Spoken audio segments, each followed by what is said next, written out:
ilallah bima rizal lokal muqaddamah bima susan illa ma'alim ajal kitab saya Abi Abdullah Muhammad Al-Husain wa ilmu saya bermenakib saya datang Khadijatul Kubra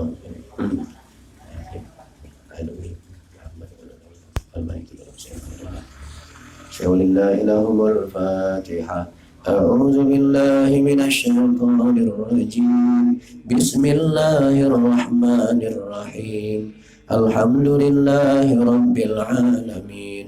Arrahmanir rahim. Maliki yaumiddin. Iyyaka na'budu wa iyyaka nasta'in. Ihdinas siratal mustaqim. صراط الذين أنعمت عليهم غير المغضوب عليهم ولا الضالين آمين. Ngaji. Ada Quran ya?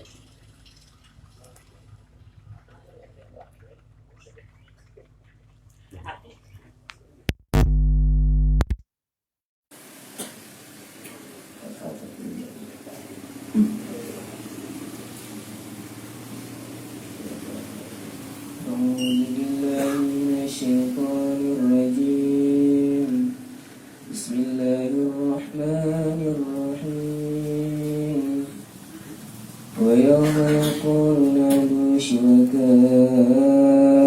الذين زعمتم فدعوهم فلم يستجيبوا لهم وجعلنا بينهم موبقا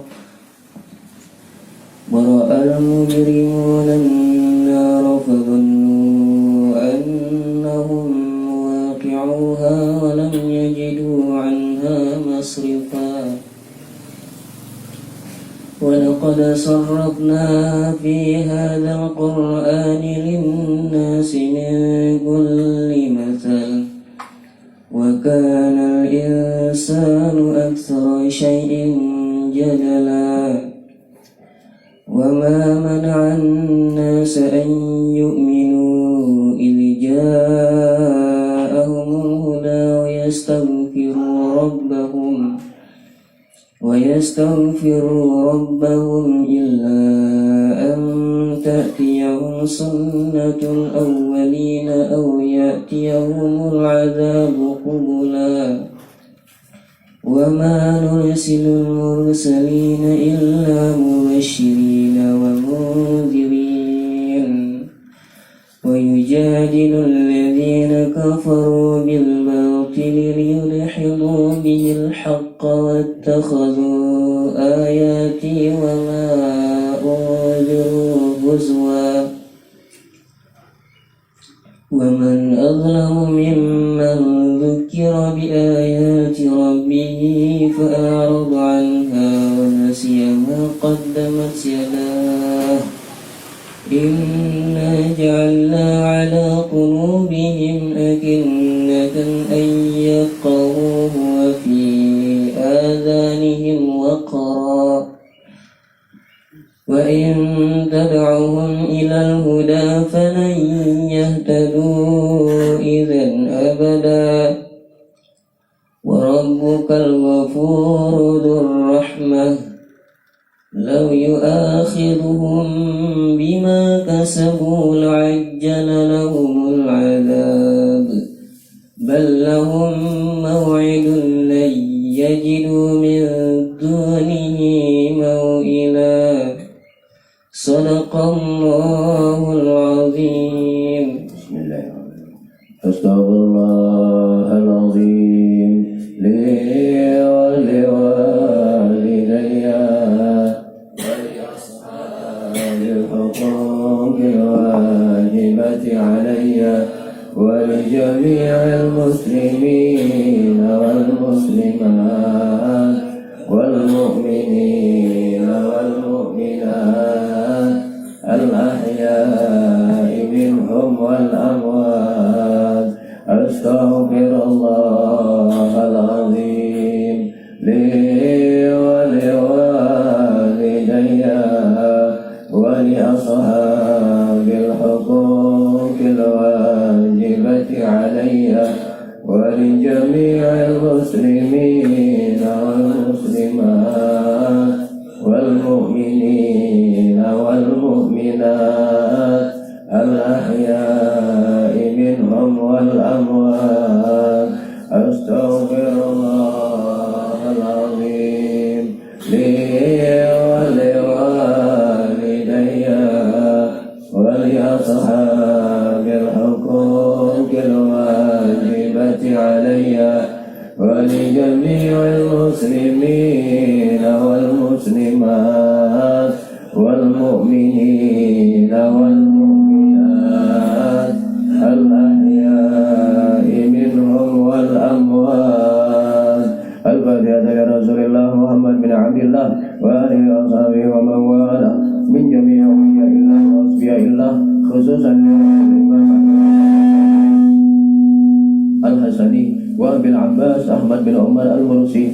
الإمام أبي عبد الله محمد البوصيري والشيخ محمد كشف الأنوار ورسولهم وفروعهم وأهل والمنتسبين إليهم أن الله يغشاهم برحمة والمغفرة ويعين علينا وعلى أهل بلدتنا من دون من ملكاتهم وأسرارهم وأنوارهم وعلومهم ونفحاتهم وخصوصياتهم وكرامتهم ويحمينا بحمايتهم في الدين والدنيا والآخرة وعلى نية أن الله الكريم يكمل علينا الإيمان واليقين والرضا والتسليم وأن الله يمن علينا بالعافية والتوفيق والهداية والاستقامة وطول العمل في طاعة الله ورسوله وحفظ الإيمان والوفاة عليه إنه أرحم الراحمين ورزقا حلالا مباركا طيبا واسعا والغنى عن الناس وأن الله يزيل عنا الخصال المذمومة ويحلنا بالخصال المحمودة ولكل نية صالحة وإلى حضرة النبي صلى الله عليه وآله وسلم خير البرية الفاتحة. أعوذ بالله من الشيطان الرجيم. بسم الله الرحمن الرحيم. الحمد لله رب العالمين الرحمن الرحيم مالك يوم الدين إياك نعبد وإياك نستعين اهدنا الصراط المستقيم صراط الذين أنعمت عليهم غير المغضوب عليهم ولا الضالين آمين. بسم الله الرحمن الرحيم. إن الله وملائكته يصلون على النبي يا أيها الذين آمنوا صلوا عليه وسلموا تسليما. اللهم صل وسلم وبارك عليه وعلى آله. الفصل الأول في الغزل والشفاء والغرام. الحمد لله منزل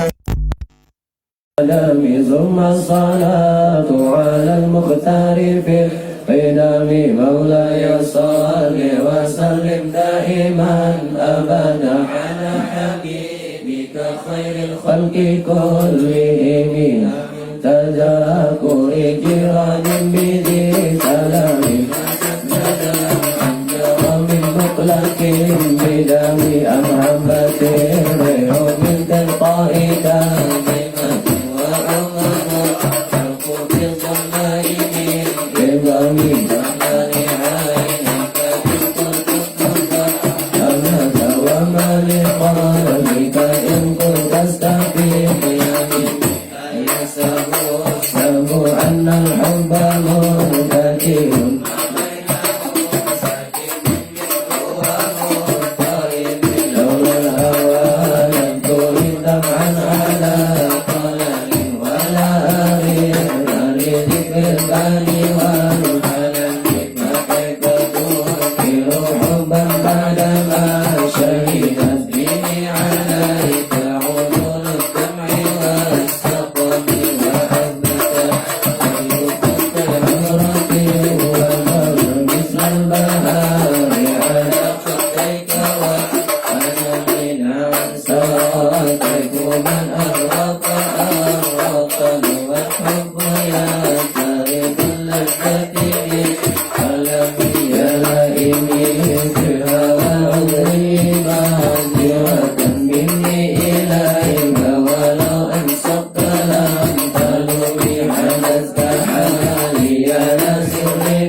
Al-Fasl Tsani, pasal yang kedua, at-tahdzir fi hawa nafsi. Kita jangan memperturutkan hawa nafsu.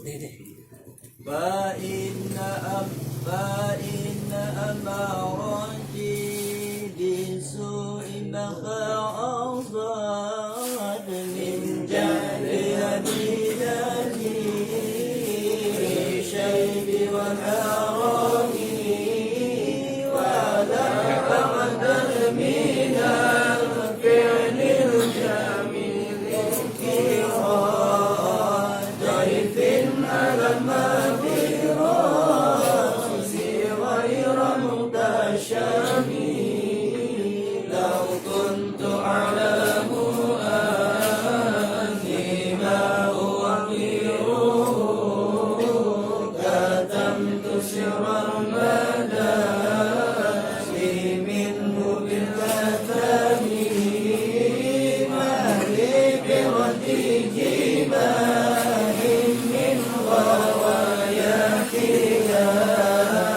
كما يرد دماء الخيل بالنجوم فلا ترمي المعاني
كثر شواتها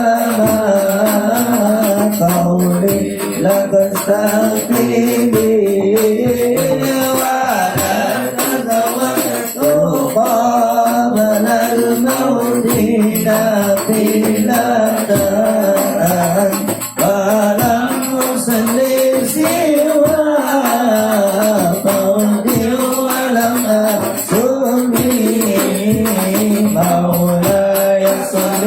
وسلم دائما أبدا على حبيبك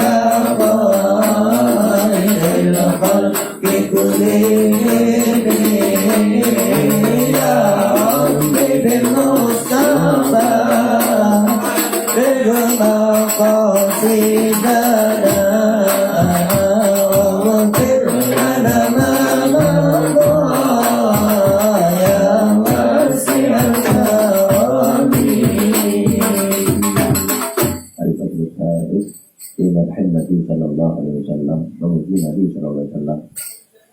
ظلمت سنة من أحيا الظلم إلى أن اشتقت قدمه الضر من ورم والشد من سقم أحشاءه وطوى تحت الحجارة كاسحا مضرف الأنام وروادته الجبال الشم من ذهب عن نفسه فأراها أيام شمم وأكدت سوده فيها ضرورته إن الضرورة لا تعد على العصام وكيف تدعو إلى الدنيا ضرورة من لوله لم تخرج الدنيا من العدم محمد سيد الكونين والثقلين والفريقين من عرب ومن عجم نبينا الأمير النهي فلا أحد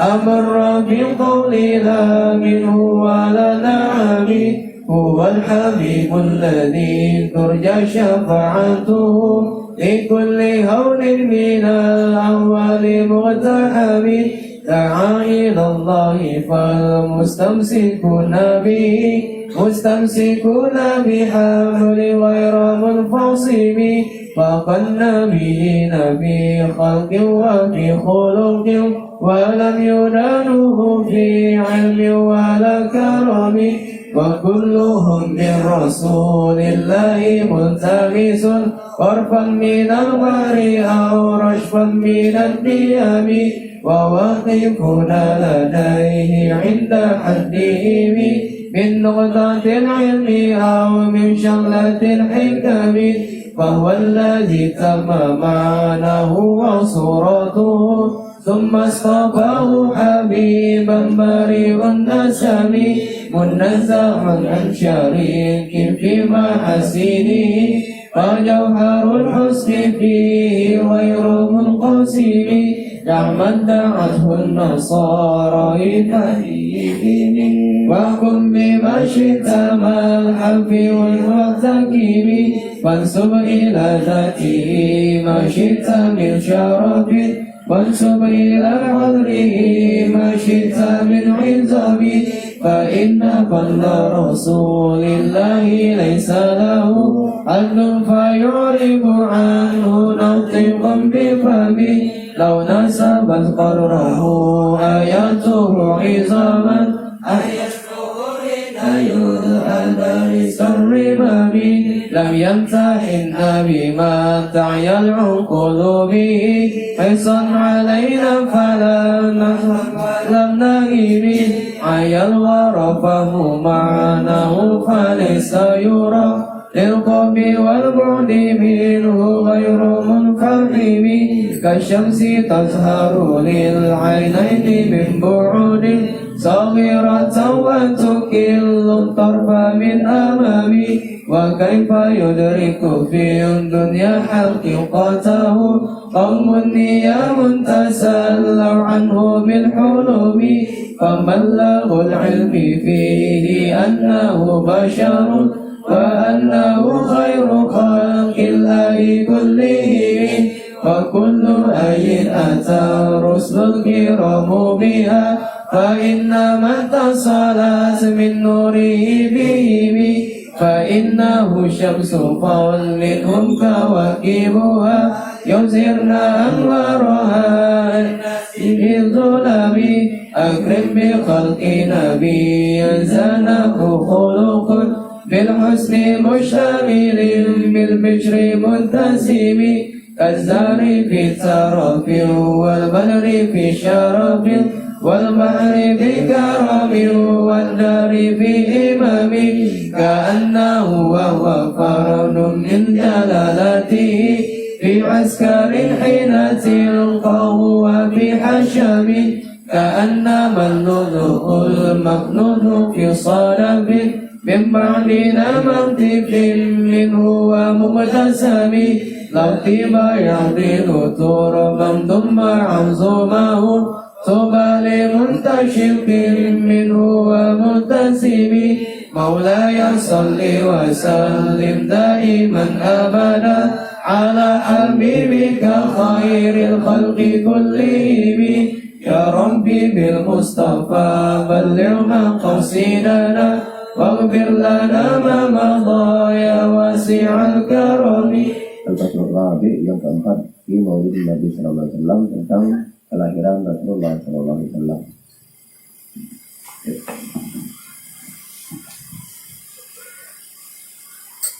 Abana mauliduhu anti bi'unsulihi yatiba muhtadai minhu wa muhtadami yaumun taqawasa fihi الرسل أنه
Rasulullah SAW.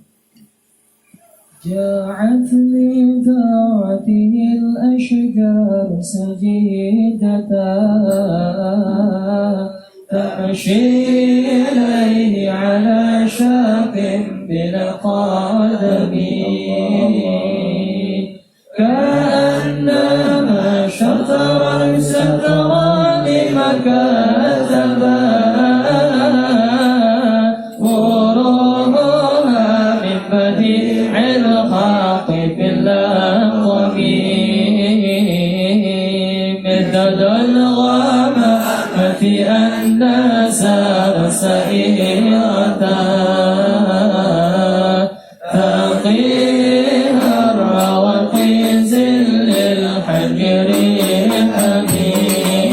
حميد أقسمت بالكبر المشاكين له من قلبه نسبة مبرورة القاسم وما هوى الغر من خير ومن كرم وكلا من الكفار عنه أمين يصف بالغر والصدق لم يرما وهم يقولون ما بالغار من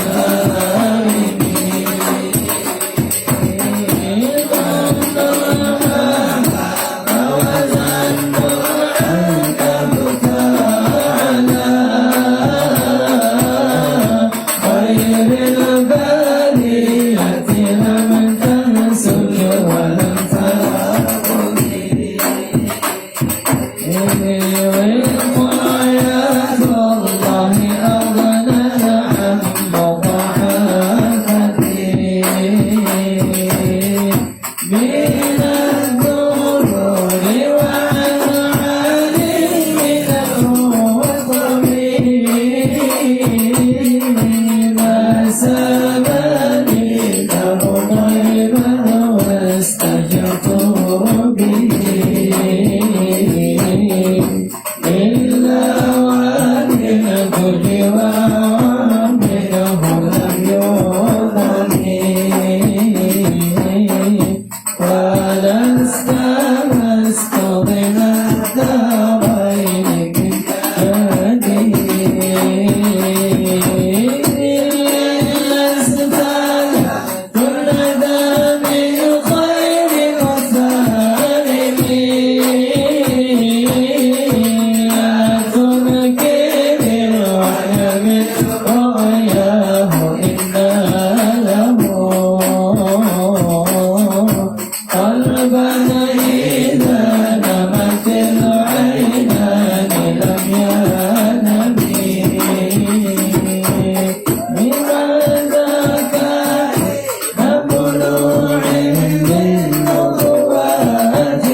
melalui Al-Quran dan kita memujinya.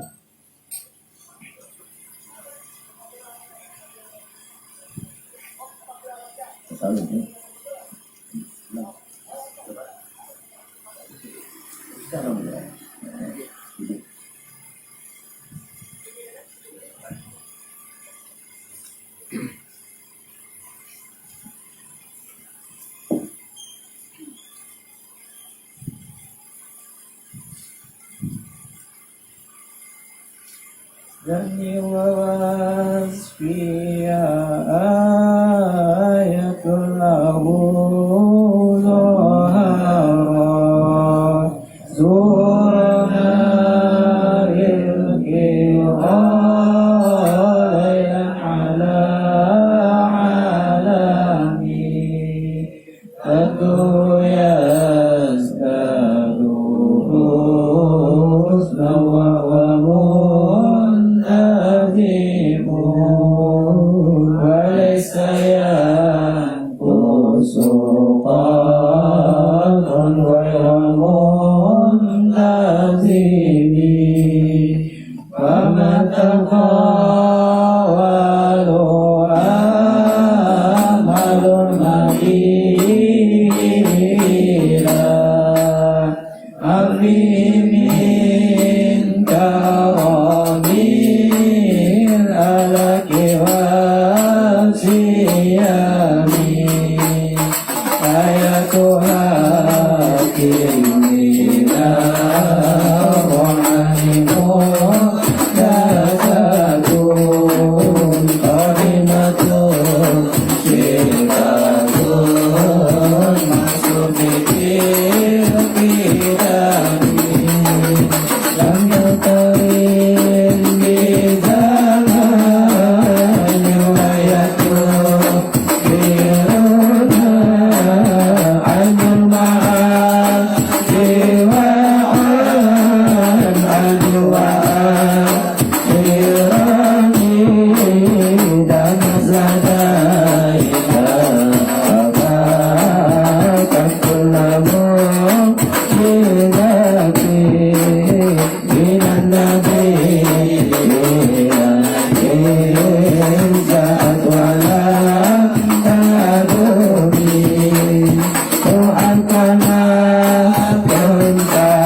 يا خير من يمم العفو ساعته سعيا وفوق مكون الأيوك الرسل ومن هو الآية الكبرى للمعتبرين ومن هو النعمة العظمى للمعتمدين سويت من هرم ليلا إلى هرم كما سار البدر في دار من الظلم ومن ترفع إلى أن نلت منزلة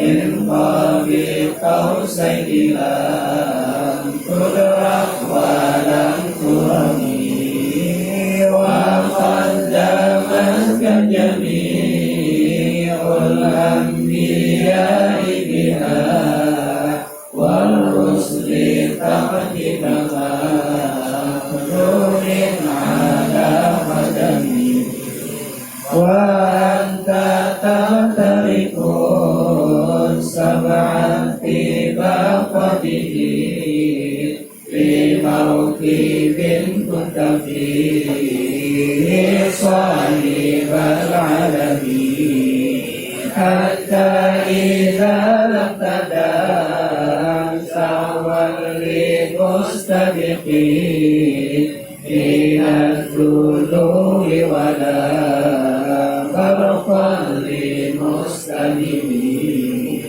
خافت كل مقام بالإضافة نوديت بالرقم اسم المفرد العالمين كيما تكون بوصل أي مستقيم عادل عيون مسير من أي مقتدم وأوزع كل فقار غير مشترك وجزت كل مقام غير مشتهر وجل بقدرهما وليت من ركبي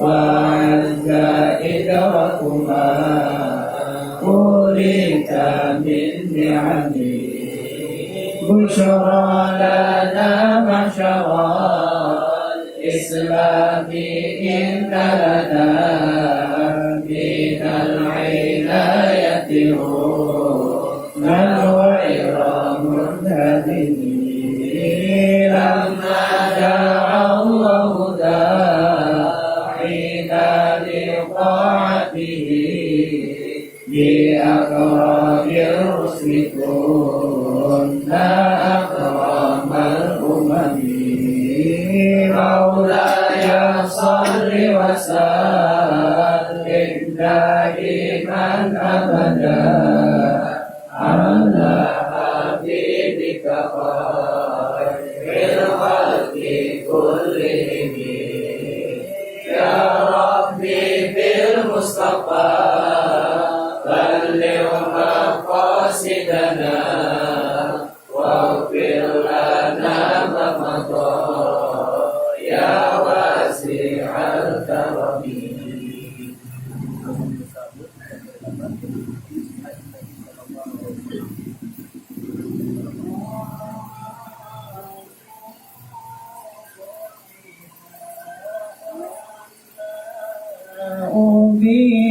بسته كان قديم أسبابا المغفرة من الغنم ماذا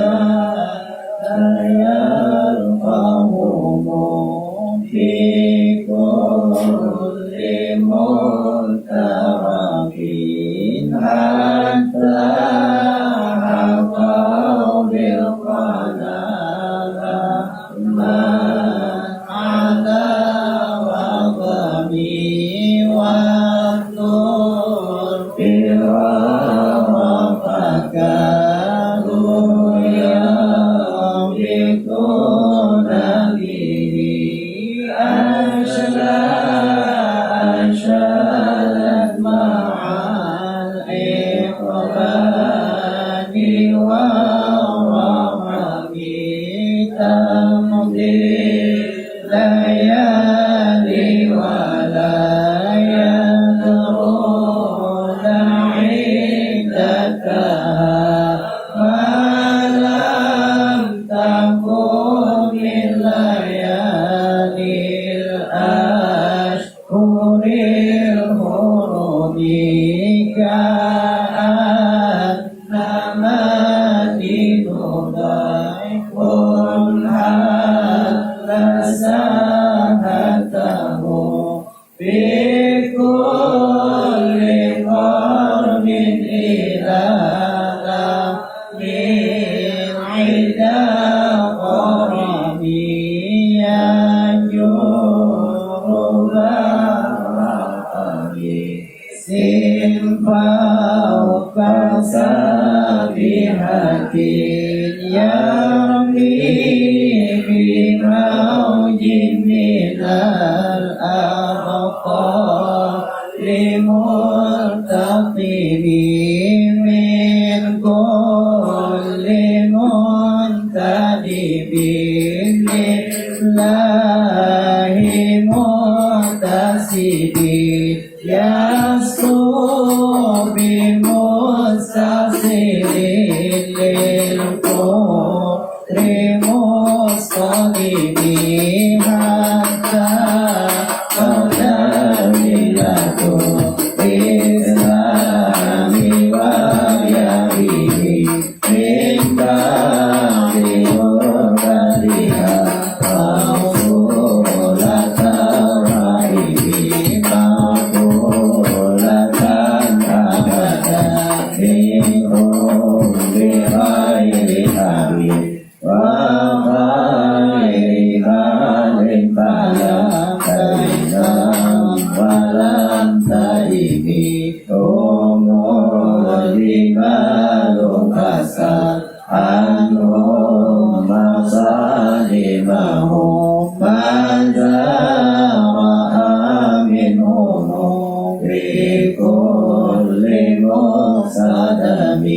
وسر ليلا وسر بدرا وسر هدى رسول حق لهم أتها من الوخم والمسكر بدحهم بعدما ورد من العدا كل مصاب من الإمام والكاتبين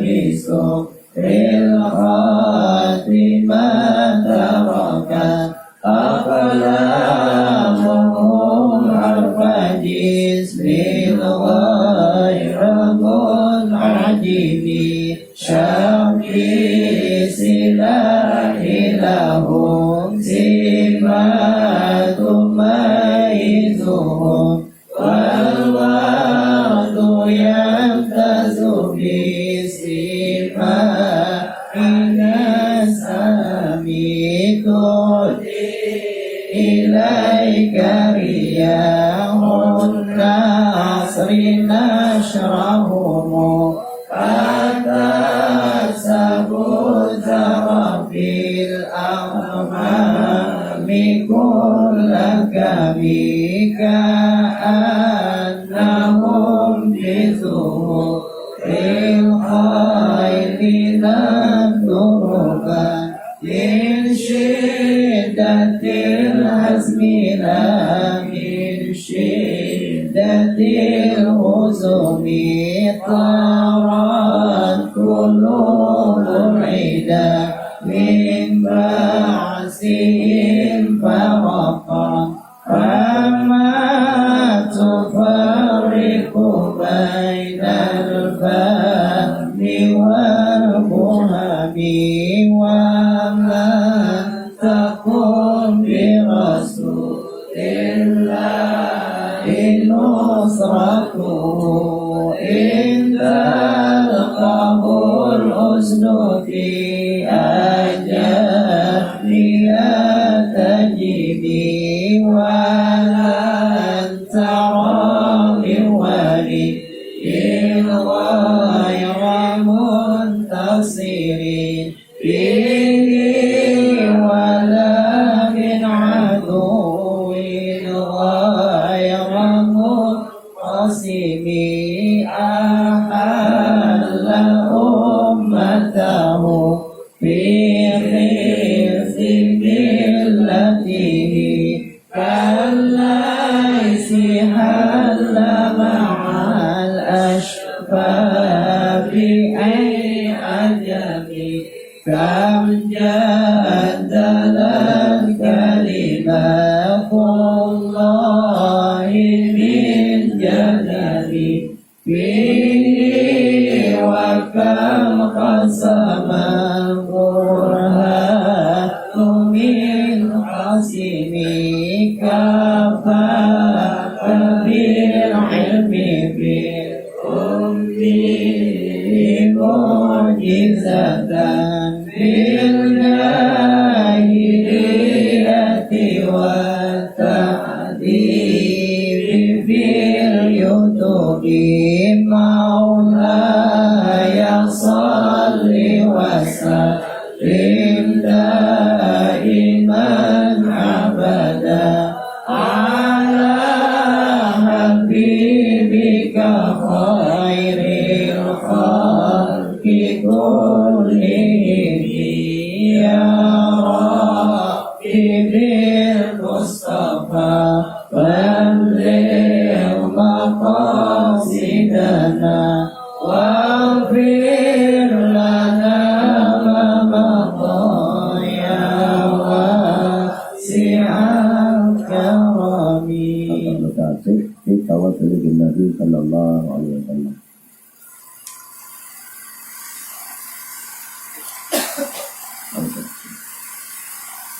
Kita bertawasul kepada Nabi sallallahu alaihi wasallam.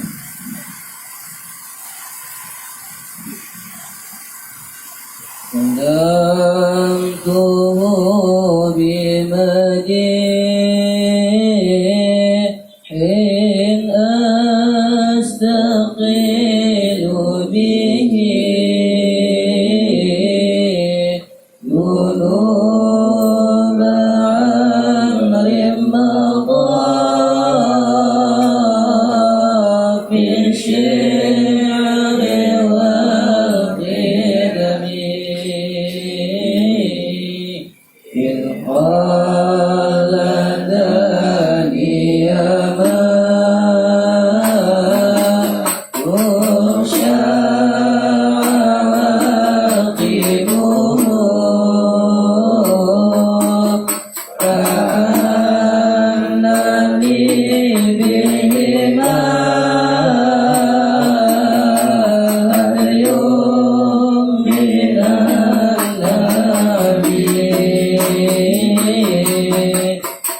ومنذ أتى القرآن كريم مدائحه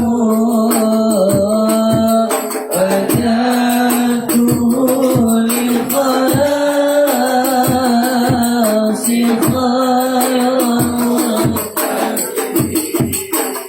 خير ولا يقول إلى منه يدا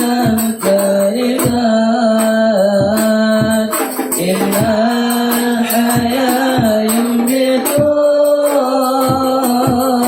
أنهار في الأكمين ولم أرد زرة الدنيا التي خلقت يدا زهير بما أثنى على هرمي مولاي صل وسلم دائما أبدا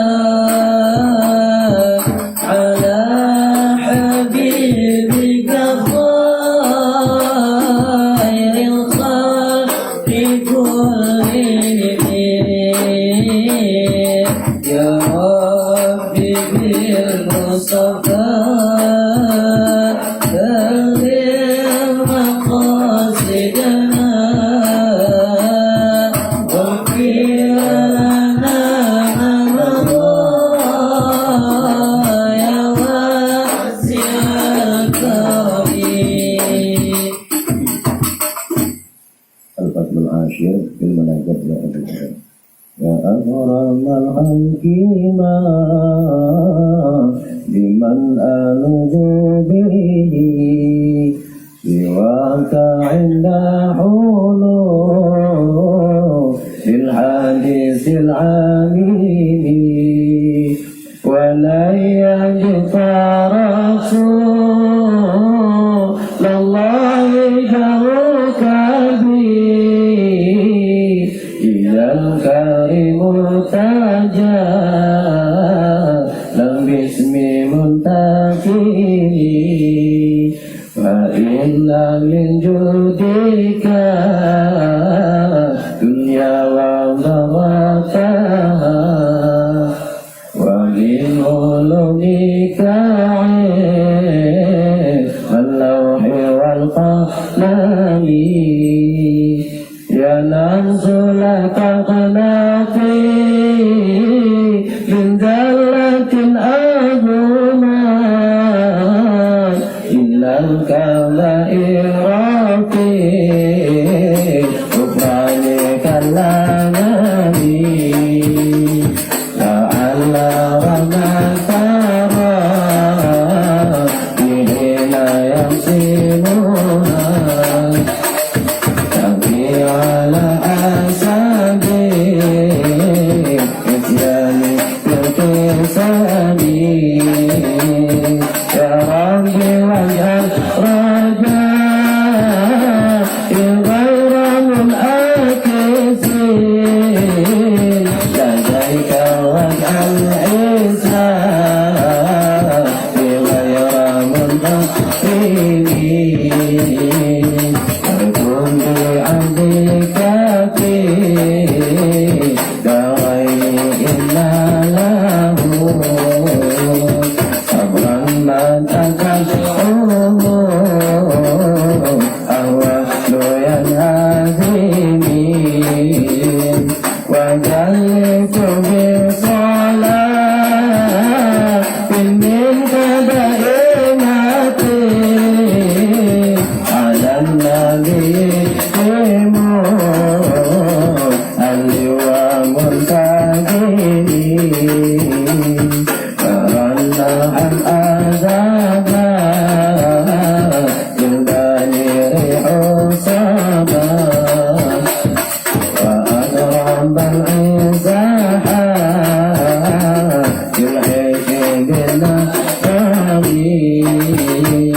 ثم الرضا عن أبي بكر وعن عمر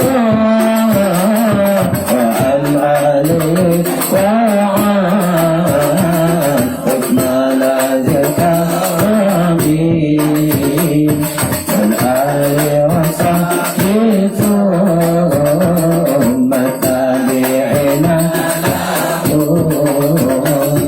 أهل التقى والتقى والكافي يا ربي بالمصطفى بلغ مقصدنا واغفر لنا ما مضى يا واسع الكرم واغفر إلهي لكل المسلمين فيما مخلوق المسجد الأقصى وفي الحرم بجاه نويته في طيبة الأرام فاسمه قسيم في الأعظم القسام وهذه بركة مختار خطر فينا والحمد لله في من يوافق آمين أم يكون قد أتى ستين من مئة فرجعك لنا واسع الكرم يا ربي وكل لقائها وسميعنا بحسن خطيئتي يا منجي الأمم والمسلمين الجميع أنت الرحمة لله أمنت لكم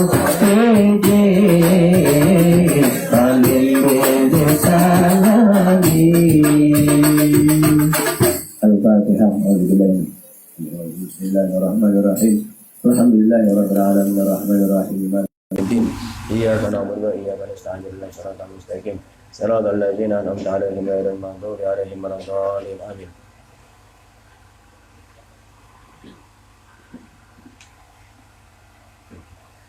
Bismillahirrahmanirrahim.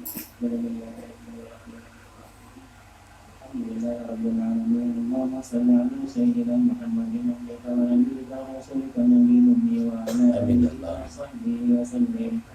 Assalatu wassalamu alayka ya Rasulullah. Wassalatu wassalamu alayka ya Habibullah. Wassalatu wassalamu alayka ya anbiya Allah wa ala alikum wa ashabikum ajma'in. Walhamdulillahi rabbil alamin. Amin ya Allah. حمدا للذاكرين حمدا للشاكرين حمدا يوافي نعمه ويكافئ مزيدا نحمده على جميع نعمك ما علمنا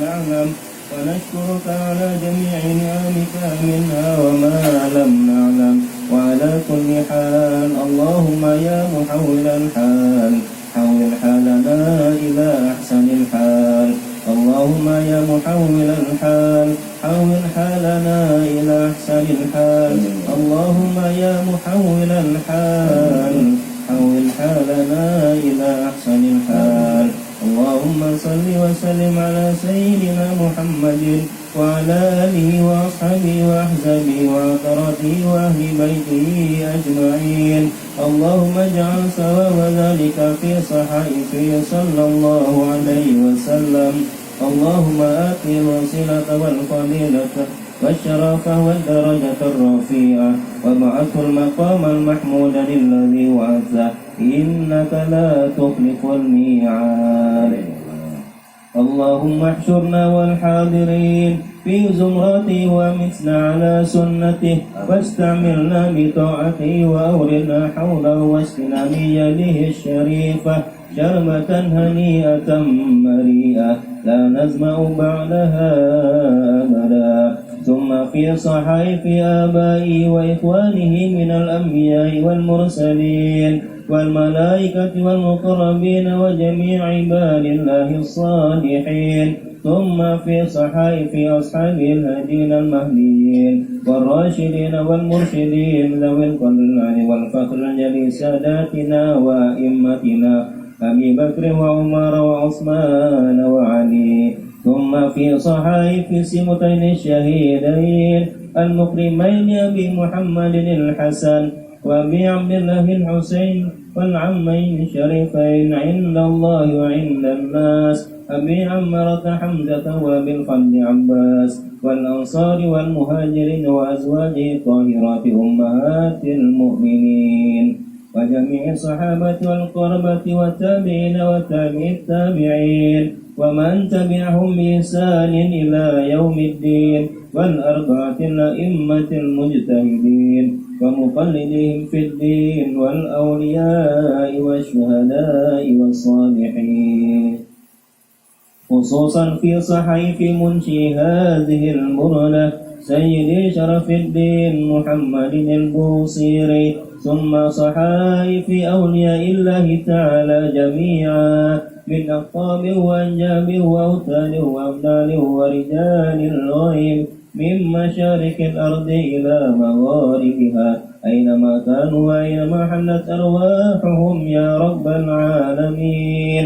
اللهم انفعنا ببركتهم وانفعنا من نفحاتهم ومد لنا من أمدادهم وألحزنا من لحظاتهم وأعد علينا وعليكم وعلى المسلمين من بركاتهم ومن بركات علومهم وأنفسهم الطاهرات في الدين والدنيا والآخرة إنك على كل شيء قدير برحمتك يا أرحم الراحمين. ثم في صحائفنا وصحائف الحاضرين والسامعين ووالدين ووالديهم وأمواتنا وأمواتهم وأموات المسلمين أجمعين. اللهم اجعل جمعنا هذا جمعا مغفورا وتفرقنا من بعده تفرقا معصوما لا تجعل اللهم فينا ولا معنا ولا حوالينا محروما ولا معصوما ولا عن بابك مطرودا. أمن اللهم بفضلك مسيئنا لمحسننا ومحسننا لعالمنا وعالمنا لعاملنا وعاملنا لمخلصنا وهب لنا جميعا لمنك وكرمك برحمتك يا أرحم الراحمين. اللهم اجعل آخر كلامنا من الدنيا شهادة أن لا إله إلا الله وأن سيدنا محمد رسول الله صلى الله عليه وسلم واقبضنا عليها غير مفتونين ولا مغيرين ولا مبدلين يا رب العالمين. اللهم إنا نسألك من خير ما سألك به نبيك سيدنا محمد صلى الله عليه وسلم ونعوذ بك من شر ما استعاذك منه نبيك سيدنا محمد صلى الله عليه وسلم. إن الله وملائكته يصلون على النبي يا أيها الذين آمنوا صلوا عليه وسلموا تسليما. اللهم صل وسلم على سيدنا محمد وعلى آله وصحبه أجمعين. سبحان ربك رب العزة عما يصفون وسلام على المرسلين والحمد لله رب العالمين.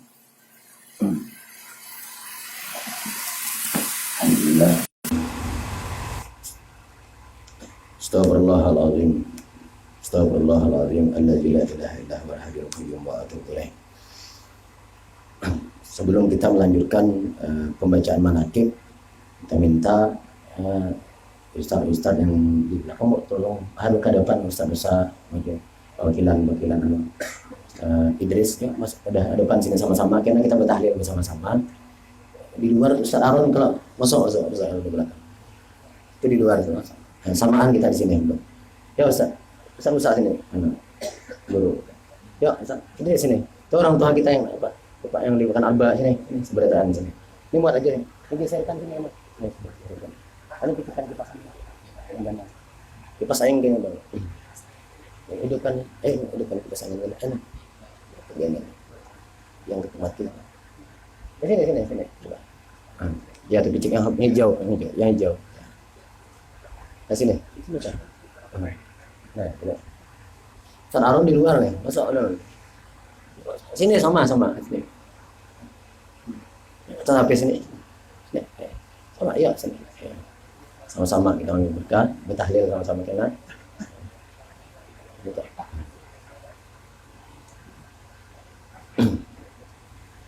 Ya, sambil bersusun sini kan. Nah, sama-sama bertahlil. Mikrofonnya tadi sini bertahlil. Bagi kita mulai pembacaan manaqib Siti Khadijah Ummul Mukminin Sayyidatuna Khadijatul Kubra. Bismillahirrahmanirrahim. Al-Fatihah ya Rasulillah Muhammad bin Abdullah wa alihi wa ashabihi wa mawalah min jami'i awliyaillah wa asfiyaillah, khususan liruhi Sayyidatuna Khadijatul Kubra wa Sayyidatuna Fatimatu Zahra wa banaiha al-Hasanain Sayyidina Al-Hasan wa Sayyidina Husain wa zurriyatihima al-jami'i wa usulihim wa furuhihim. Anna Allah yataghashahum birrahmah wal maghfirah wa yu'inu alaina min barakatihim wa asrarihim wa anwarihim wa ulumihim wa nafahatihim wa khususiyatihim wa karamatihim wa yahmina bihimayatihim fid dini wa dunya wal akhirah. Wa anna Allah al-karim yuqawwi alaina al-iman wal yakin wal ridha wa taslim.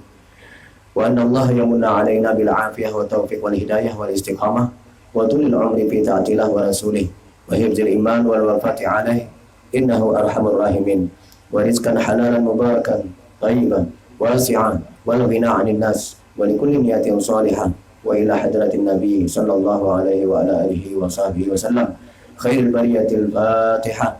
A'udzu billahi minasy syaithanir rajim. Bismillahirrahmanirrahim. Alhamdulillahi rabbil alamin. Ar-Rahmanir Rahim. Maliki yaumiddin.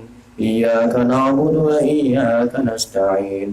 Ihdinas siratal mustaqim. Siratal ladzina an'amta 'alaihim ghairil maghdubi 'alaihim waladdallin. Amin. Bismillahirrahmanirrahim.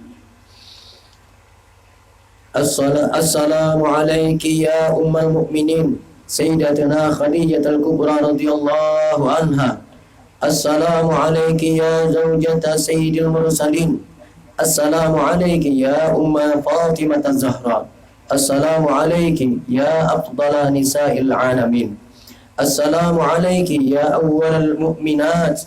Assalamu alayki ya man tasharrafat bi'ishrati wa suhbati sayyidil mursalin.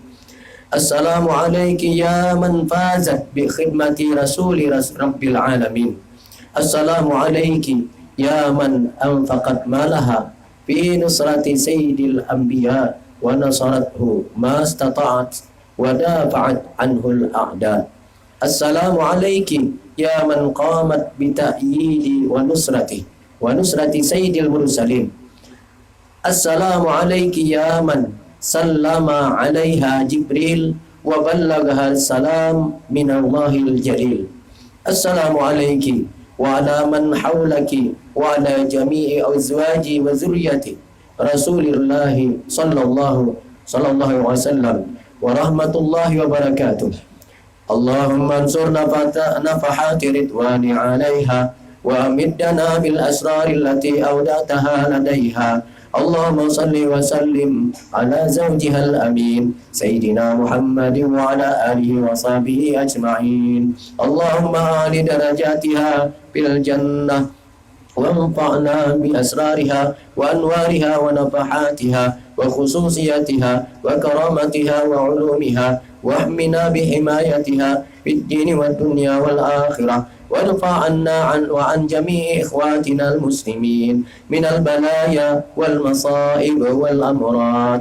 والآفات والآهات والفتن ما ظهر منها وما بطن وارزقنا بجاهها الفتوح والمنوح والرسوخ والتوبة النصوح وصلاح الشأن ظاهرا وباطنا في الدنيا والآخرة وارزقنا بحرمتها رزقا واسعا حلالا طيبا مباركا من غير تعب ولا نصب ولا مشقة ولا ضير بسر أسرار سورة الفاتحة. أعوذ بالله من الشيطان الرجيم. بسم الله الرحمن الرحيم. الحمد لله رب العالمين الرحمن الرحيم مالك يوم الدين إياك نعبد وإياك نستعين اهدنا الصراط المستقيم صراط الذين أنعمت عليهم غير المغضوب عليهم ولا الضالين آمين. بسم الله الرحمن الرحيم. الحمد لله القائل النبي أولى بالمؤمنين من أنفسهم وأزواجه أمهاتهم والصلاة والسلام على سيدنا ومولانا محمد القائل وخير نسائها خديجة والقائل لقد رزقت حبها فأنا أحب من يحبها وعلى آله وصحابته المهديين وأزواجه التي تشرفنا بإشرة سيد المرسلين خصوصا خديجة الكبرى التي نالت وفازت بخدمة خاتم الأنبياء والمرسلين وشهدت يوم بعثة رسول رب العالمين. Amma ba'du. Bermula ini adalah manaqib Ummul Mukminin, ibu seluruh orang beriman, yaitu Sayyidah Khadijatul Kubra radhiyallahu an. Mudah-mudahan Allah menurunkan rahmat dan mengampuni serta meridai bagi orang yang hadir semua dan yang orang yang membacanya dan seluruh orang kaum muslimin dan muslimin. Amin ya rabbal alamin. Sayyidah Khadijah adalah seorang perempuan yang mempunyai kemuliaan. Beliau dilahirkan 15 tahun sebelum dilahirkannya baginda Rasulullah. Keturunannya daripada kaum Quraisy yang dihormati. Beliau adalah seorang pedagang yang terkenal dan kaya raya. Manakala Allah menghendaki kepada beliau untuk mendapatkan kemuliaan dunia dan akhirat, sampailah kabar kepada beliau akan seorang laki-laki yang baik akhlak, terpuji dan jujur, dan dikenal namanya Muhammad Al-Amin. Maka menaruhkan Sayyidah Khadijah kepada baginda Al-Amin, menawarkan baginda Siti Khadijah akan Rasulullah dagangannya untuk didagangkan. Dengan gembira diterima tawaran itu oleh baginda Al-Amin. Kemudian berangkatlah baginda Al-Amin ke negeri Syam membawa dagangan Sayyidah Khadijah untuk dijualkan. Kemudian Sayyidah Khadijah menyuruh pembantunya Maisarah, yaitu seorang budak laki-laki, supaya membantu baginda Al-Amin dalam perdagangannya. Setelah melihat kemuliaan dan kebaikan akhlak baginda Al-Amin serta keberhasilannya dalam berdagang, maka tertanamlah di hati Sayyidah Khadijah perasaan cinta dan kepada baginda Al-Amin. Ditambah lagi cerita daripada Maisarah akan keajaiban-keajaiban yang terjadi pada baginda Al-Amin dalam perjalanan berdagang ke negeri Syam. Di antaranya awan yang selalu menaungi selama di dalam perjalanannya, unta yang tunduk dan patuh, perjalanan yang cepat sampai dan mudah. Mendengar cerita yang demikian itu, maka bertambah kuatlah cinta Khadijah kepada baginda Al-Amin. Kemudian daripada itu menyuruhlah Sayyidah Khadijah akan Nafisah binti Umayyah untuk menanyakan hal keadaan baginda Al-Amin. Kemudian berangkatlah Nafisah kepada baginda Al-Amin dan bertanya, "Wahai baginda, apakah yang menegah engkau daripada berkawin?" Bahasa kitanya, "Pian kan hendak kawin kah?" Jawab baginda, "Aku tidak punya apa-apa, aku susah." Lalu berkata Nafisah, "Bagaimana kalau ada seorang perempuan yang baik akhlaknya, keturunannya mulia, elok rupanya, dan kaya raya menginginkan diri engkau?" Dijawab baginda, "Siapa orangnya?" Lalu berkata Nafisah, "Khadijah." Lalu Nabi mendengar Khadijah tadi, kada langsung, "Ay, aku hendak aja." Itu murahan leh. Nabi jual mahal lah jual leh. Aduh mau murahan. Ujar Nabi, sesungguhnya aku lihat Khadijah itu adalah seorang perempuan yang mulia, akhlaknya terpuji, bijaksana, dan terpelihara daripada pekerjaan kaum jahiliyah. Maka itu Nabi, aku musyawarah dulu. Lalu Nabi musyawarah awan paman Sidin. Ketika itu beliau diasuh oleh pamannya, diam awan paman Sidin dengan paman-paman beliau, dan mereka pun semua setuju. Maka mendapatlah keberuntungan. Siapa yang beruntung? Bukan Nabi, Sayyidah Khadijah. Keberuntungan dunia dan akhirat karena berkawin dengan Nabi Muhammad Al-Amin, Khairul Bariyah. Kemudian Baginda, kita ringkaskan aja, selama berkeluarga Baginda sangat dibantu oleh Siti Khadijah. Baginda kawin berumur 25 tahun. Khadijah berumur 40 tahun. Ini sah, yang anum-anum belum kawin deh. Sunnah Nabi, cari janda-janda yang sugih. Kalau bisa yang 70 tahunan. Insya Allah seminggu kawin meninggal. Banyak dapat harta warisan. Sekalinya kada meninggal tuh awet sini nih. Sekalinya yang anum tadi meninggal. Lalu diperiksa kenapa aja meninggal. Keluarga protes. Lalu diperiksa dokter. Oh rupanya bujurnya meninggal. Rupanya tak minum susu kadaluarsa sini. Yang habis gimana diminum mati aja lah. Keracunan sini. Kada paham belum? Paham aja lah, paham. Yang ketawa paham tuh. Jadi hati-hati minum susu kadaluarsa. Lihatin nomor limit tanggalnya. Namun sudah habis jangan diminum. Jadi Baginda kawin berumur 25 tahun, Siti Khadijah umur 40 tahun. Tapi walaupun 40 tahun Siti Khadijah dibungas orangnya karena terawat, kada begawi. Kita jangan kan 40 tahun, 30 tahun gen sudah tua kelihatannya. Karena terjemur harus oleh. Maka mengadakanlah walimah, singkat ceritanya teradakan perkawinan Baginda dengan menyembelih 2 ekor unta. Dan adalah Sayyidah Khadijah, panjang ceritanya, adalah istri sesudah berkeluarga, kawin, sangat membantu Rasulullah. Ini niat kita kawin orang janda sugih tadi lah, supaya agama kita jalan. Kita untuk memperjuangkan agama Allah. Seorang istri yang paling banyak membantu Baginda, berjasa akan Nabi. Ketika Baginda pergi berkhalwat, beribadah kepada Allah Subhanahu wa taala, Sayyidah Khadijah menyiapkan makanan dan keperluan Baginda. Jadi Nabi itu tahu beribadah aja. Karena Siti Khadijah membantu. Nah, cari bini yang seperti itu yang sejalan awan kita. Jangan kita suka mengaji di majlis taklim, yang bini cari yang suka di organ tunggal. Ada cocok leh. Ada cocok, dilarangnya terus kita pengajian. Ini malahan mendukung Nabi. Maka dengan sabar dan reda beliau menunggu Baginda pulang dan menyambut Baginda dengan gembira, menghibur dan menyenangkan hati Baginda daripada kepayahan apabila datang daripada suatu ketika dari Gua Hira sampai kepada masanya Baginda bertemu dengan malaikat Jibril membawa wahyu yang pertama. Maka Nabi gemetar. Pulanglah Baginda dengan perasaan yang berbeda. Lalu beliau minta selimuti kepada Khadijah. Jalimuni sambil berkata, wahai Khadijah, selimuti aku. Wahai Khadijah, selimuti aku. Sesungguhnya telah terjadi sesuatu yang luar biasa pada diriku. Menjawab Khadijah. Nah, ini bini yang membantu, menolong. Membini kada sejalan lagi aja penurangan di Gua Hira atau aku patok ular situ. Tapi ini kata membantu Siti Khadijah ini malah menasehati dan mendorong dengan kasih sayang, lembut dan bijaksana. Demi Allah, sesungguhnya Allah tidak akan menjadikan engkau hina selamanya. Ujar Siti Khadijah nih, menokong, membantu Nabi.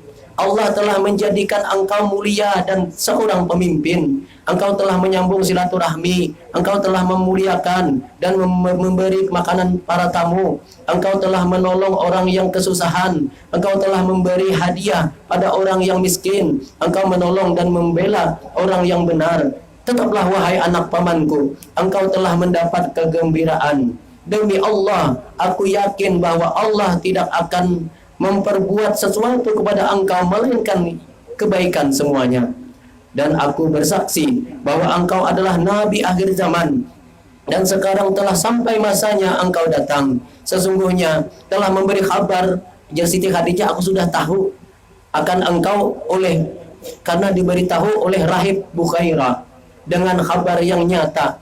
Dan iya tadi karena Siti Khadijah ini ada raitan keluargaan rahib Bukhairah tadi, dan ia mengabarkan kabar yang nyata dan menyuruh ia untuk mengawini engkau 20 tahun yang lalu. 20 tahun yang lalu sebelum bertemu dengan Nabi Muhammad, Siti Khadijah sudah tahu dari pendeta Bukhairah. Alangkah sempurna akal dan ilmu Sayyidah Khadijah. Perkataan beliau telah menghibur dan menyenangkan hati baginda. Perkataan beliau telah meyakinkan dan membenarkan apa yang terjadi pada baginda walaupun beliau sudah yakin terlebih dahulu. Perkataan itu selalu diingat-ingat dan disebut-sebut oleh baginda di hadapan para sahabat. Karena itu beliau mendapat keistimewaan yang banyak tidak terhingga. Allahumma ansurna fahati ridwani alaiha wa middana bil asrari allati awda'taha ladaiha. La ilaha illallah Muhammadur Rasulullah Sayyidatuna Khadijah waliyatullah radhiyallahu anha. Allahumma salli wa sallim ala zawjiha al-amin Sayyidina Muhammadin wa ala alihi wa sahbihi ajma'in. Kita ringkaskan, bermula ini sebahagian daripada keistimewaan Sayyidah Khadijah. Di dalam keistimewaan dan adalah keistimewaan radhiyallahu anha, yaitu awal-awal orang yang masuk Islam. Maka dengan sebab imannya Sayyidah Khadijah, Allah ringankan segala beban yang ada pada baginda Rasulullah SAW. Dan adalah keistimewaannya mendapat kemuliaan sebagai istri Rasulullah dan mendapat keberuntungan dengan berkhidmat membantu kepada Rasulullah dan menyaksikan ketika dibangkitkan atau diangkatnya Nabi sebagai Rasulullah serta menolong dan membela dakwah Rasulullah SAW. Dan adalah keistimewaannya pula keturunannya terpelihara daripada keturunan kaum jahiliyah. Walaupun Nabi awan Siti Khadijah kawin di zaman jahiliyah, tapi melalui pernikahan yang sah menurut syariat Nabi terdahulu, Nabi Ibrahim, melalui pernikahan yang sah, ada saksi, ada wali, ada jujuran, ada akad nikahnya sesuai. Walaupun di zaman jahiliyah, tapi dijaga Allah Siti Khadijah dan keturunannya sampai ke atas itu bertemu dengan Rasulullah dan dijaga Allah, nasabnya terhindar daripada zina, dari perbuatan zina. Sehingga beliau diberi gelaran Sayyidatul Tahirah, pemimpin perempuan yang tahirah, yang suci. Dan anak Sidin Siti Fatimah pun digelar Fatimatul Zahra, yang bersih, yang suci juga. Dan Siti Fatimah juga menurut satu riwayat meninggal juga di bulan Ramadan ini. Jadi kita sekaligus menghauli Siti Khadijah dan Siti Fatimah.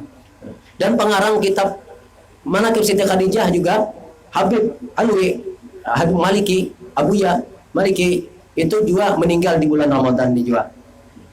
Makanya kalau kita guru kita Ustaz Hafiz di guru Pahmi Jam-Jam ini tahun ini 11 Ramadan ini juga mengadakan haul juga.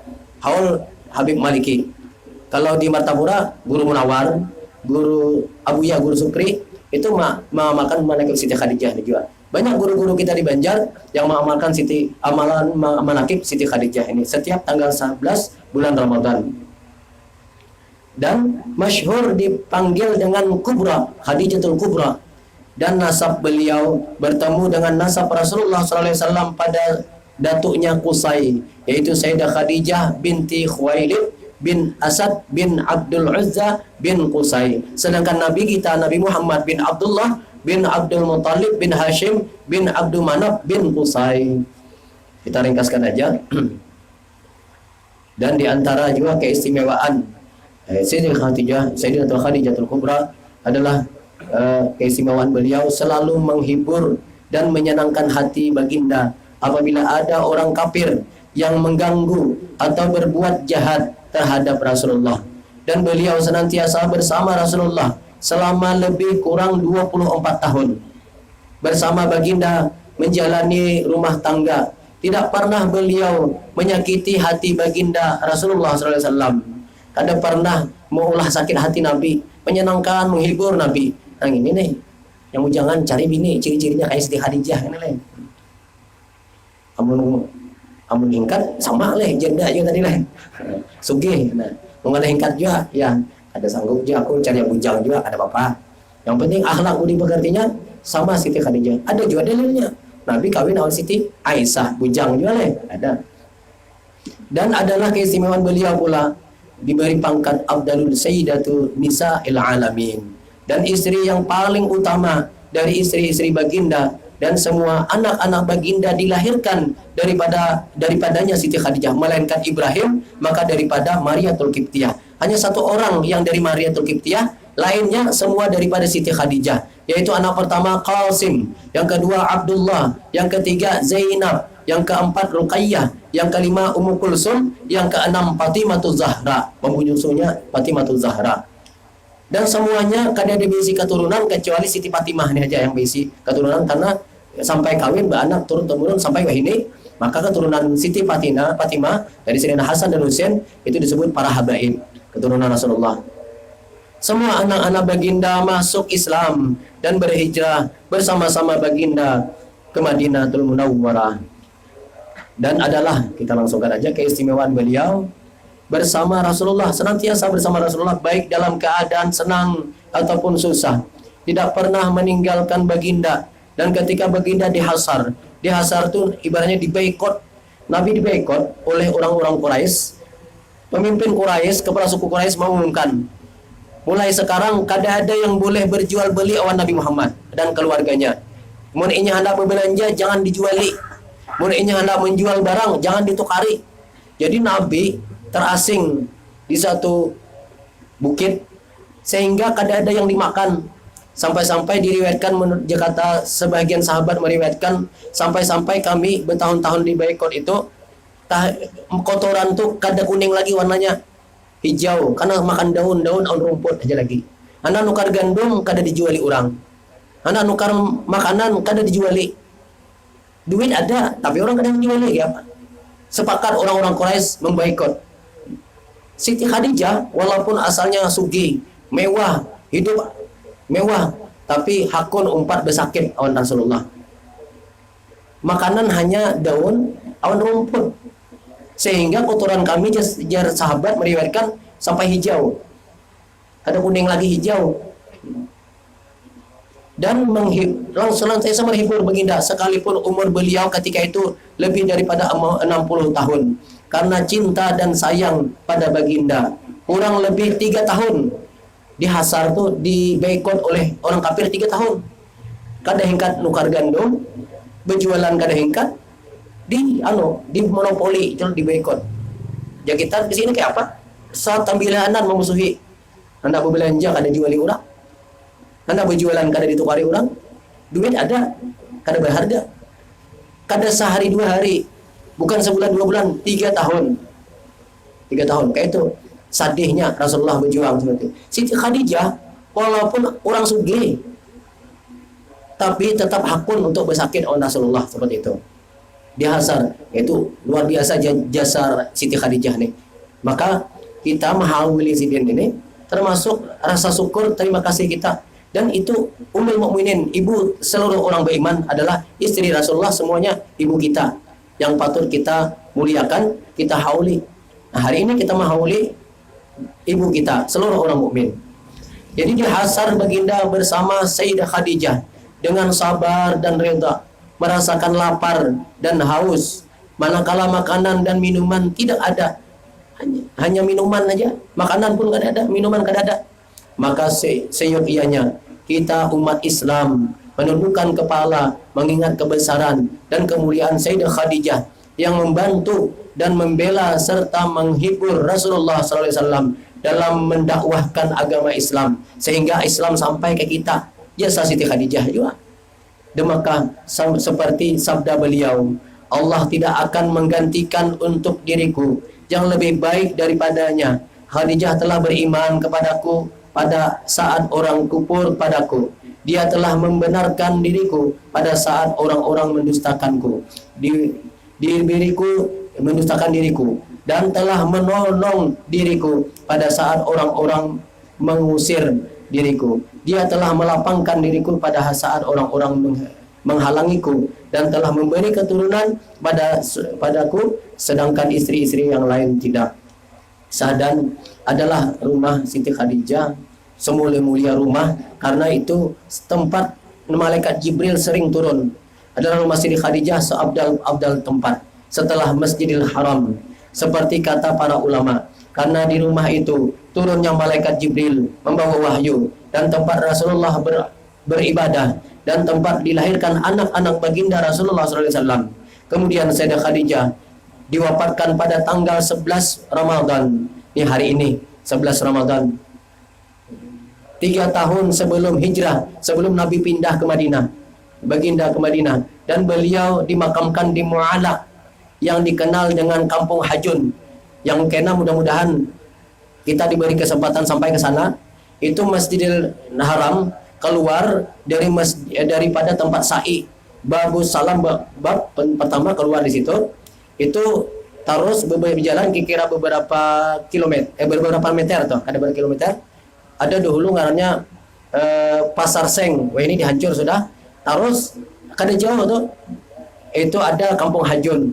Nah, di situ kita ziarah. Alhamdulillah kalau kami umrah selalu kami membawa sebagian jemaah ke sana. Dan ketika itu ada kisah sedikit ketika kami ziarah itu ada yang membawa manaqib Siti Khadijah nih. Di antara jemaah kami ada yang membawa. Lalu ketika di hadapan makam Siti Khadijah ada yang membacakan salam nih. Assalamualaikum ya ummil mukminin. Rupanya luar biasa. Tercium mendengar bau harum dari makam Sidin tuh. Kami lihat kiri kanan tidak ada orang tuh, kami harum. Tidak ada. Yang ada kami rombongan kami orang tambilahan membaca Assalamualaikum ya ummil mukminin. Kami mencium bau harumnya itu luar biasa. Kami sudah berapa tahun jual mie harum, kada suah mencium baunya ini. Tuh mengatakan bau apa nih? Agak manis-manis baunya.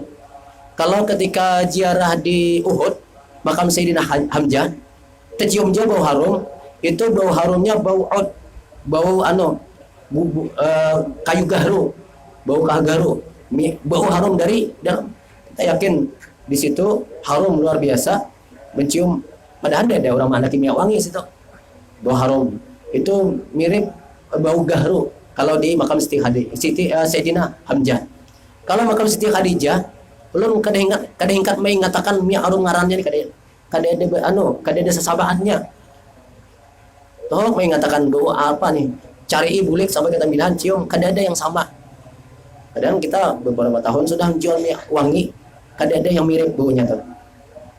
Dan ketika ucapkan salam tadi, sebelumnya kada ada berbau. Sudah ada mulai yang membaca tadi, langsung mendengar bau. Selesai ada. Nah, di situ kada jauh juga ada makam Habib Maliki tadi yang mengarang manaqib Siti Khadijah. Habib Maliki ini beberapa kali dibongkar kuburan Sidin kada hancur. Karena biasanya kan Ma'la Subaikah itu padat. Jadi mun hitungan sudah 1-2 tahun, kira mayatnya hancur, dibongkar. Kena dibongkar, kena agen orang lain pulang menempati tempat itu. Sama kita mungkin ada dengan kabar kuburan Imam Nawawi Al-Bantani dibongkar orang lain, dibongkar. Jasadnya masih utuh. Padahal itu pengarang tafsir, pengarang kitab Nurul Zulam, Imam Nawawi yang kita baca kitabnya itu dibongkar orang kuburannya, ada apa? Cuma dipindahkan orang, tetap dipindahkan. Tapi Habib Maliki ini ketika dibongkar niat kerajaan Saudi hendak memindah, tapi awaknya jangankan badannya, pakaian kainnya aja kada hancur. Padahal puluhan tahunan sudah. Lalu dibulikakan pulang. Tahun budi kayak itu pulang. 10 tahun berikutnya bukan pulang, kada hancur. Akhirnya kada jadi dibongkar, jadi ditetapkan di situ. Alhamdulillah, yang hendak ziarah beliau masih di situ dikuburkan. Jadi jangankan badannya, kainnya aja kada hancur. Itu kada jauh daripada makam Siti Khadijah. Kada jauh. Dan kemudian Siti Khadijah membantu dan membela sudah tadi. Kita langsung aja singkatkan. Ini suatu faedah. Barang siapa yang melazimkan membaca manaqib Khadijah ini pada ketika haulnya tanggal 11 Ramadan atau pada tiap-tiap tanggal 11 bulan Hijriah, niscaya Allah luaskan rezekinya yang halal dan diberi kaya dengan tiada disangka-sangka. Ini amalan guru-guru kita di Banjar. Sebenarnya ini giliran Sungai Pirak leh, karena kadang mau ambil kita ambil di sini. Tapi insya Allah mungkin tahun depan kita mau ambil Pirak ini leh. Ini padilahnya ganal leh. Jadi insya Allah kena sesudah ini kemana? Sungai Pirak leh kita leh. Sungai Pirak awal daripada Syekh Muhammad Arsyad Al-Banjari. Insya Allah itu luar biasa juga karena kita bacakan manakibnya. Nah ini padilah. Nah mudah-mudahan kita kadang mengadakan secara banyak, kita undang kawan-kawan keluarga kita baca manakib sana. Apabila ia nih hajat keinginannya diberi Allah rezeki yang halal dan diberi kaya dengan tiada disangka-sangka. Apabila ia berniaga maka Allah beri untung yang banyak lagi halal serta mudah segala urusannya. Apabila ia seorang yang berpangkat baik dunia, pangkat dunia ataupun pangkat akhirat di sisi Allah, maka Allah naikkan pangkatnya. Apabila ia seorang yang penuntut ilmu, maka Allah beri ilmu laduni daripada Allah Subhanahu wa taala. Dan apabila ia ada kesusahan, ada hajat seperti banyak menanggung hutang atau ada hajat yang belum kabul, baca manakib ini. Kemudian kalau ia ke kuasa bisa menyembelih kambing, dan alhamdulillah ini sudah bertahun-tahun kita mengamalkan di sini. Setiap manakib Siti Khadijah kita menyembelih seekor kambing, dan kebetulan setiap kita menyembelih kambing ada kita berakikah anak kita. Ya alhamdulillah kita berakikah juga. Cuma anak kami yang meninggal sudah ketika hanya lahir meninggal. Kita beri ngaran Siti Aminah. Yang Aminah meninggal. Jadi alhamdulillah 2 orang sudah anak meninggal. Jadi bisi tabungan 2 ekor. Laki seekor, bini seekor leh. Setiap tahun alhamdulillah kita nyembelih kambing dan ada yang diakikahi kita, anak kita alhamdulillah. Dan menanggung apabila ada yang menanggung hutang, maka baca manakib ini. Kemudian kalau ia kuasa hendaklah menyembelih kambing dan bagi-bagi dagingnya, kemudian pahalanya ini hadiahkan pada Sayyidatul Khadijah. Niscaya Allah luaskan rezekinya yang halal dan terbayarlah hutangnya atau hajatnya dikabulkan Allah dan disampaikan Allah Ta'ala segala hajat baik dunia maupun akhirat. Ini mujarab dan terbukti dan kami seorang alhamdulillah merasakannya. Jadi kawan-kawan hendak mengamalkan, masih ada waktu, amalkan aja. Karena baca manakibnya di rumah ke apa, amalkan dulu. Baca manakib Siti Khadijah setiap 11 bulan Ramadan. Mungkin cukup kita mintakan Ustadz Musa, Ustadz Hafiz dan Ustadz Idris atau orang tua kita membacakan tahlil. Insya Allah ini masih jam 6 lewat berapa? Anunya buka 12. Ini jam 6 kurang seperempat. Ya adalah ya kita bisa mintakan bertahlil pada Ustadz Musa. Ini ada kira-kira ya 15 menit lah, insya Allah sempat kita bertahlil dan kita hadiahkan juga kepada orang tua datuk nenek kita yang sudah meninggal dunia. Kepada Al-Fatihah ila hadrati Sayyidina Rasulullah sallallahu alaihi wasallam wa ala alihi wa sahbihi ajmain wa li jami'i awliya'illahi ta'ala min masyariqil ardi ila magharibiha wa khususan ila Sayyidatuna Khadijatul Kubra radhiyallahu anha wa Sayyidatuna Fatimah Zahra wa min Sayyid Habib al-Maliki wa Sayyidina walidina syawlillahi lahumul Fatihah. A'udzu billahi minasy syaithanir rajim. Bismillahirrahmanirrahim. Alhamdulillahi rabbil alamin arrahmanir rahim maliki yaumiddin. Iyyaka na'budu wa iyyaka nasta'in ihdinas siratal mustaqim siratal ladzina an'amta 'alaihim ghairil maghdubi 'alaihim. إن الله